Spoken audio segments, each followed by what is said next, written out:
Welcome. In front of me is a NOKIA 4.2, and today I'll show you a couple tweaks and tricks that you can do on this device.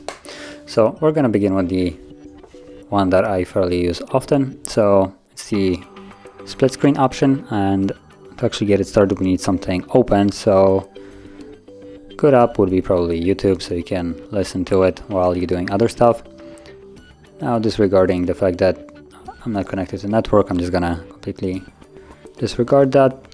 You want to go into recent, and where you have the icon of your app, you want to tap on it, and you can see there is an option called split screen. So you can tap on it, and then it brings up the first app always on the top, and then whatever app other one you open will be on the bottom. So you could use two different apps at the same time, and this will not stop any kind of video that would be playing on top, whatever, no matter that would be using something else. And now moving on, I'm gonna go into the theme. So there is an option called device theme, and by default it's set to automatic, which if I'm understanding it correctly, it will change either from light to dark depending on like your wallpaper. But you can set it to be static and just have it, for instance, constantly dark. And what it will do is, as you can see, for instance, the notifications, it's all white and blue, then it will be like deep gray and blue. So to get this enabled, you want to go into the display, and then let's go to advanced, and at the bottom you have device theme, and you have light, dark, and automatic. It's based on wallpaper. And now, as you can see, it's nicely dark, and it looks a little bit better in my opinion. It's not as intrusive to the eye, for instance, when you're using the device at night. Okay, so moving on, I'm gonna go into the animation speeds. So there isn't really an option normally on the phone to change the animation speed, at least not in the settings as you would normally find. But you can actually enable the developer options, where you have animation speeds that you can tweak around. So you want to go into the settings and system, where I am right now, and then we want to go into about phone, and on the bottom you'll find build number. Stop on that 7 times.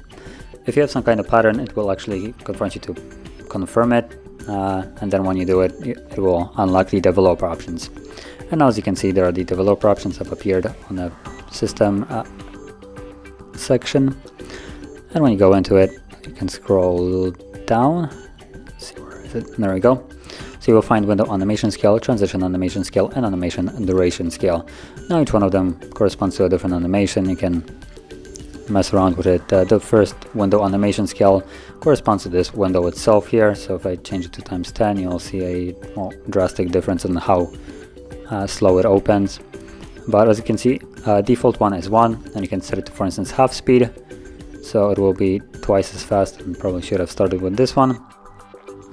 So now it's going to be twice as fast than it normally is, or you can just completely remove the animation by setting them to off, and then anything that you open, close will be basically instant. As you can see right now, there is no animations behind it.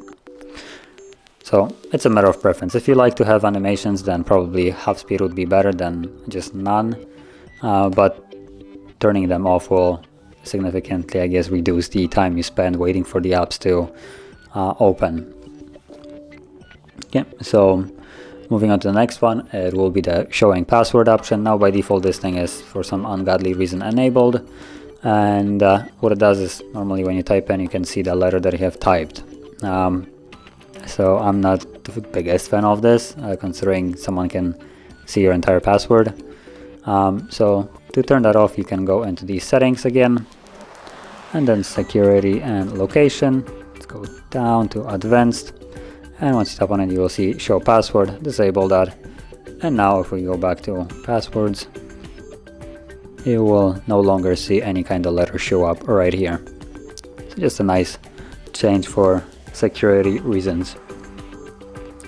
And then the last thing that I want to show is screen pinning, which is probably, in my opinion, the best use for it if you're lending someone your phone, so they can use a, I don't know, look at something, or if you want to lend for instance, a phone to a stranger so they can make a phone call, whatever, just a hypothetical situation. You can actually make it pin an app. So for instance, if they want to make a call, you can pin the dialer app and they cannot leave that app. So to do it, let's go to settings and again, security and location, advanced, and at the bottom you have screen pinning. So tap here and enable that. And then you also have the option right here, which I would highly advise on using, otherwise this kind of isn't necessarily that good of a protection, but lock device when unpinning. So once you enable that, now I don't have any pattern or anything set up, so I'll disregard this, but basically what it will do is whenever you try to leave the screen pinning, it will just lock the device and you'll have to put in a pattern, pin, password, or your fingerprint, whichever one you use. You'll have to basically unlock the device. So now if we go out of here and for instance do the dialer app, to lock it, all you need to do is just go into recent, tap on it as though you would want to split screen it, but now you have a new option called pin. You pin it, then you have a quick message on how to unpin it, so hold back and home button.